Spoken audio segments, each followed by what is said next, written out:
सबसे बड़ी खबर हमारे पास यह है कि इजराइल की सेना ने उत्तरी गाजा के उन इलाकों को पूरी तरह से अपने कब्जे में ले लिया है जहां से हमास के आतंकवादी ऑपरेट कर रहे थे।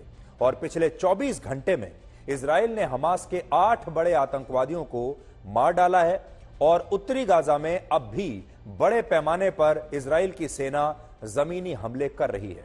यानी 7 अक्टूबर को हमास के आतंकवादियों ने इजराइल में घुसकर हमला किया था और 1 महीने बाद अब 7 नवंबर को इजराइल की सेना गाजा में घुसकर हमले कर रही है। 7 अक्टूबर हमास का था और 7 नवंबर इजराइल का है। 1 महीने पहले 7 अक्टूबर को जब यह युद्ध शुरू हुआ था तब इजराइल पूरी दुनिया के लिए एक पीड़ित देश था, लेकिन आज 1 महीने के बाद तस्वीर बदल चुकी है और अब पीड़ित इजराइल नहीं बल्कि पीड़ित है गाजा। संयुक्त राष्ट्र ने आज अपने एक नए बयान में कहा है कि इजराइल के हमलों में अब तक गाजा के 10,000 से ज्यादा लोग मारे जा चुके हैं, जिनमें 4,800 बच्चे भी थे और यह खून खराबा अब किसी भी कीमत पर रुकना ही चाहिए और इजराइल को गाजा में सीज फायर लागू करना चाहिए। लेकिन सोचने वाली बात यह है कि संयुक्त राष्ट्र ने अपने इस बयान में इजराइल के उन बच्चों का जिक्र नहीं किया जिन्हें अब भी हमास के आतंकवादियों ने बंधक बनाकर रखा हुआ है। इससे भी ज्यादा हैरानी की बात यह है कि पिछले 1 महीने में इस युद्ध में इजराइल के 350 से ज्यादा सैनिक मारे जा चुके हैं। सोचिए, इजराइल के भी 350 सैनिक मारे जा चुके हैं, जबकि हमास के 46 में से 28 टॉप कमांडर्स अब भी जिंदा हैं। आज इजराइल के लोग, उनकी जो इंटेलिजेंस एजेंसी है जिसका नाम है मोसाद, आज वहां मोसाद के बारे में सबसे ज्यादा बात कर रहे हैं, क्योंकि 1 महीने के बाद भी इजराइल की सरकार अब तक यह नहीं बता पाई कि 7 अक्टूबर को उस दिन मोसाद को हमास के आतंकवादी हमलों के दौरान खुफिया जानकारी जुटाने में नाकाम क्यों मोसाद रहा, यानी मोसाद को इन हमलों के बारे में जानकारी कैसे नहीं मिली। यह दुनिया की इतनी बड़ी इंटेलिजेंस एजेंसी की एक बहुत बड़ी नाकामी है, जिसकी वजह से आज इजराइल में मोसाद ट्रेंड कर रहा है। हालांकि इजराइल के प्रधानमंत्री बेंजामिन नेतन्याहू ने आज एक बहुत बड़ी बात कही है। उन्होंने कहा है कि जब यह युद्ध समाप्त हो जाएगा उसके बाद इजराइल हमेशा के लिए गाजा की सुरक्षा की जिम्मेदारी संभालेगा, यानी गाजा की सुरक्षा की पूरी जिम्मेदारी अब इजराइल की होगी। इस बयान का मतलब यह माना जा रहा है कि वर्ष 2005 के बाद इजराइल की सेना एक बार फिर से गाजा को पूरी तरह से अब अपने नियंत्रण में लेने की तैयारी कर रही है। इससे पहले भी ऐसा ही था। अब देखिए, एक तरफ दुनिया के बहुत सारे मुसलमान हमास के आतंकवादियों का समर्थन कर रहे हैं, तमाम मुस्लिम देश हमास का समर्थन कर रहे हैं और हमास के आतंकवादियों को सच्चा मुसलमान बता रहे हैं। लेकिन दूसरी तरफ हमास के आतंकवादियों ने गाजा की सैकड़ों मस्जिदों को सैन्य ठिकानों में तब्दील कर दिया है और ये आतंकवादी अब इन मस्जिदों से इजराइल पर रॉकेट दाग रहे हैं और इन मस्जिदों को बारूद से इन आतंकवादियों ने भर दिया है। सोचिए, मस्जिदों में बारूद रखने वाले हमास के आतंकवादी सच्चे मुसलमान कैसे हो सकते हैं। फेक वीडियोस या डीप फेक शब्द का इस्तेमाल पहली बार वर्ष 2017 में हुआ था, जब अमेरिका में रेडिट नाम के एक सोशल मीडिया प्लेटफॉर्म पर एक यूजर ने एक लड़की का अश्लील वीडियो बनाया और यह वीडियो पूरी तरह से डीप फेक था, यानी पूरी तरह से नकली था। डीप फेक का मतलब उस फेक वीडियो से है जो दिखने में इतना असली लगता है कि आप उस फेक वीडियो को ही सच मान लेते हैं और deep fake video real video की जगह ले लेता है। सरल शब्दों में कहें तो यह एक ऐसी टेक्नोलॉजी है जिसमें आर्टिफिशियल इंटेलिजेंस की मदद से किसी दूसरे व्यक्ति की फोटो या वीडियो पर किसी और का चेहरा लगाकर उसे बदला जा सकता है, यहां तक कि उसकी आवाज का इस्तेमाल करके दूसरे शब्द तक लगाए जा सकते हैं। और खतरनाक बात यह है कि इस वीडियो में चेहरे के अलावा फेशियल एक्सप्रेशन, यानी जो आपके चेहरे का हाव भाव है, और आवाज यानी ऑडियो को भी असली आवाज से बदला जा सकता है। उदाहरण के लिए, इस टेक्नोलॉजी की मदद से भारत के 140 करोड़ लोगों में से किसी भी नागरिक का उसकी आवाज में बड़ी आसानी से डीप फेक वीडियो बनाया जा सकता है और यह सब कुछ होता है आर्टिफिशियल इंटेलिजेंस और न्यूरल नेटवर्क की मदद से। अब आपको बताते हैं कि यह न्यूरल नेटवर्क क्या होता है। न्यूरल नेटवर्क को आर्टिफिशियल न्यूरल नेटवर्क भी कहते हैं, जो मशीन लर्निंग में काम आता है। सरल शब्दों में जैसे इंसानों में ब्रेन न्यूरॉन्स काम करते हैं, वैसे ही मशीन लर्निंग में न्यूरल नेटवर्क का रोल होता है। न्यूरल नेटवर्क यह समझने में मदद करता है कि कोई व्यक्ति किस बात पर कैसे रिएक्ट कर रहा है और इस दौरान उसके चेहरे के हाव भाव कैसे हैं। जब न्यूरल नेटवर्क इस प्रक्रिया को समझ लेता है तो वो उक्त व्यक्ति के फेशियल एक्सप्रेशंस के साथ उसका एक ऐसा वीडियो तैयार कर लेता है जिसमें आवाज भी वास्तविकता के बहुत करीब होती है। आज से 7-8 साल पहले जब यह टेक्नोलॉजी नई नई आई थी, तब इसका मकसद मनोरंजन से जुड़े कंटेंट को प्रमोट करना था और काफी समय तक इस टेक्नोलॉजी का सही दिशा में उपयोग हुआ भी। उदाहरण के लिए वर्ष 2019 में जब मशहूर फुटबॉलर डेविड बेकहम को मलेरिया के खिलाफ दुनिया में जागरूकता फैलाने के लिए चुना गया, तब उन्हें 9 भाषाओं में अपना वीडियो रिकॉर्ड करके जारी करना था, जिनमें हिंदी भाषा भी शामिल थी। अब डेविड को इन 9 भाषाओं में से सिर्फ एक ही भाषा बोलनी आती थी और वो थी अंग्रेजी। इसलिए उन्होंने अंग्रेजी में अपना वीडियो और ऑडियो रिकॉर्ड किया, लेकिन डीप फेक टेक्नोलॉजी की मदद से उनके इस वीडियो को अन्य 8 भाषाओं में भी आसानी से क्रिएट कर दिया गया। और हैरानी की बात यह है कि दुनिया के बहुत सारे लोगों ने जब डेविड बेकहम को हिंदी और दूसरी भाषा में बोलते हुए देखा तो असली और नकली वीडियो की पहचान ही नहीं कर पाए। यह वो समय था जब इस टेक्नोलॉजी का इस्तेमाल अच्छे कामों के लिए हो रहा था, लेकिन बाद में यह टेक्नोलॉजी दुनिया भर की महिलाओं को निशाना बनाने का एक खतरनाक हथियार बन गई। पिछले कुछ वर्षों में जितने भी डीप फेक वीडियोस बनाए गए, उनमें 96% वीडियोस अश्लील कंटेंट से जुड़े हुए थे और इन डीप फेक वीडियोस की मदद से महिलाओं को डराकर उन्हें ब्लैकमेल करने की कोशिश की गई थी और यह एक बहुत खतरनाक बात है। दुनिया में कहीं भी युद्ध हो या कोई भी नई टेक्नोलॉजी हो, उसमें सबसे पहला निशाना महिलाओं को ही बनाया जाता है। आप देख लीजिए, दुनिया में जब भी कोई बड़ी समस्या आती है, अगर आप अभी देखें इजराइल और हमास के बीच जो युद्ध चल रहा है, सबसे पहला निशाना महिलाओं को ही बनाया गया। आपने वीडियोस भी महिलाओं के देखे होंगे, इसलिए सबसे पहला निशाना हर बार महिलाएं बनती है। टेक्नोलॉजी का जब दुरुपयोग होता है, उसमें भी सबसे पहला निशाना महिलाओं को बनाया जाता है और कई एनजीओज तो डीप फेक वीडियोस को महिलाओं के लिए एसिड अटैक से भी ज्यादा खतरनाक मानते हैं।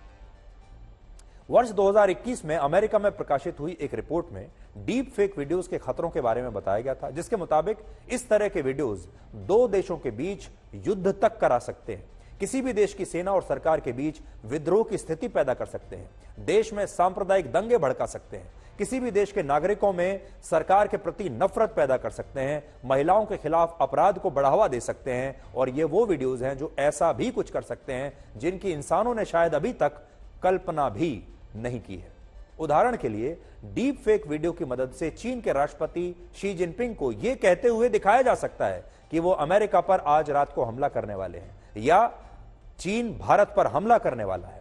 डीप फेक वीडियोस की मदद से WHO के चीफ को यह कहते हुए दिखाया जा सकता है कि दुनिया में कोविड जैसा एक और वायरस आ गया है और अब दुनिया में फिर से लॉकडाउन लगाना तय है। और इस टेक्नोलॉजी की मदद से किसी मृत व्यक्ति का भी डीप फेक वीडियो बनाया जा सकता है, जिसे देखने पर असली और नकली की पहचान नहीं की जा सकती और दुनिया में इसकी शुरुआत भी हो चुकी है।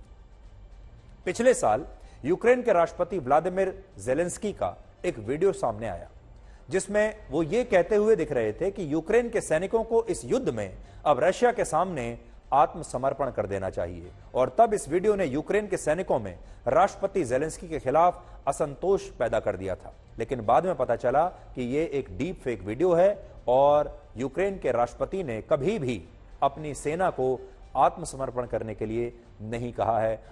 आपको बिहार की जातिगत जनगणना के कुछ चौंकाने वाले आंकड़े दिखाएंगे। इस रिपोर्ट के मुताबिक बिहार में सामान्य वर्ग के 25% परिवार गरीब हैं। तो जो लोग ये सोचते हैं कि सामान्य वर्ग के लोग जो हैं वो बहुत संपन्न होते हैं, उनके लिए एक झटका है। सामान्य वर्ग के 25% परिवार गरीब हैं बिहार में और इनमें भी भूमिहार और ब्राह्मण सबसे ज्यादा गरीब है। बिहार में सिर्फ 7% लोग ही ग्रेजुएट हैं, यानी ग्रेजुएशन तक पढ़े हैं और 22% से ज्यादा लोग सिर्फ 1ली से 5वीं क्लास तक पढ़े हैं। इस रिपोर्ट से पता चलता है कि बिहार में एक ही जाति है जिसने हर वर्ग के लोगों को बांध कर रखा है और वो जाति है गरीबी। आज मैं एक बड़ी स्क्रीन पर इस रिपोर्ट से जो आंकड़े सामने आए हैं उनके बारे में आपको बताता हूं, जो आपको शायद बिहार के बारे में और फिर हो सकता है पूरे देश के बारे में आपको पता चले। इस समय बिहार की कुल आबादी है 13 करोड़ 7 लाख, जिनमें 22.6% लोग ऐसे हैं जिन्होंने पहली क्लास से 5वीं क्लास तक ही पढ़ाई की है। 22%, लगभग आप समझ लीजिए 23% लोग ऐसे हैं। 14.3% लोग ऐसे हैं जिन्होंने 6ठी क्लास से 8वीं क्लास तक ही पढ़ाई की है। यहां आप देख लीजिए 14.7% लोग ऐसे हैं जिन्होंने 9वीं कक्षा से 10वीं कक्षा तक ही पढ़ाई की है, 9वीं और 10वीं। और इनमें बिहार के मौजूदा उप मुख्यमंत्री तेजस्वी यादव का नाम भी शामिल है, जिन्होंने 9वीं कक्षा तक पढ़ाई की है। तो तेजस्वी यादव यहां है, यहां पर शामिल है, इस वर्ग में है वो। 9.1% लोग ऐसे हैं जिन्होंने 11वीं और 12वीं कक्षा तक पढ़ाई की है। और पूरे राज्य में सिर्फ और सिर्फ 7% यानी 92 लाख लोग ऐसे हैं जो कि ग्रेजुएट हैं। पूरे राज्य की आबादी में सिर्फ इतने से लोग ऐसे हैं, ये देखिए 7% जो कि ग्रेजुएट है। सोचिए, उत्तर प्रदेश के बाद सबसे ज्यादा युवा बिहार से यूपीएससी की परीक्षा पास करके आईएएस के अफसर बनते हैं। यानी जो बिहार से आईएएस अफसर बनते हैं, बड़े यूपीएससी का एग्जाम क्लियर करते हैं, वो इस वर्ग के लोग हैं। लेकिन बिहार में खुद सिर्फ 7% लोग ही ग्रेजुएट हैं। इसी तरह बिहार की कुल आबादी में सिर्फ 36% परिवार ही ऐसे हैं जो 2 या उससे ज्यादा कमरों के पक्के मकान में रहते हैं, जबकि 26.5% परिवार ऐसे हैं जो खपरेल या टिन के कच्चे मकानों में रहते हैं, और लगभग 15% परिवार झुग्गी झोपड़ी में रहते हैं। और बिहार के 0.24% परिवार आज भी बेघर हैं, उनके पास कोई घर नहीं है। 15% झुग्गी में रह रहे हैं, 26% खपरेल या टिन में रह रहे हैं, 22% एक कमरे के मकान में रह रहे हैं, और 36% लोग जो है वो थोड़े और बड़े मकान में हैं। सबसे ज्यादा हैरान करने वाला आंकड़ा यह है कि बिहार में 95% लोगों के पास अपना कोई वाहन नहीं है, जिससे आप बिहार के लोगों की आर्थिक स्थिति का अंदाजा आज लगा सकते हैं। बिहार में लगभग 34% परिवार ऐसे हैं जिनकी मासिक आय 6,000 रुपए से भी कम है, 34%। और ऐसा नहीं कि सिर्फ पिछड़ी जाति के लोग ही बिहार में गरीब हैं। बिहार में सामान्य वर्ग के 25% लोग ऐसे हैं जिनकी मासिक आय 6,000 रुपए से कम है, 25%। पिछड़े वर्ग और अति पिछड़े वर्ग के 33% लोगों की मासिक आय 6,000 रुपए से कम है। दलित समुदाय के 42% और आदिवासी समुदाय के भी 42% लोगों की मासिक आय 6,000 से कम है। और राज्य में कुल 34% परिवार ऐसे हैं जिनकी आर्थिक स्थिति काफी कमजोर है।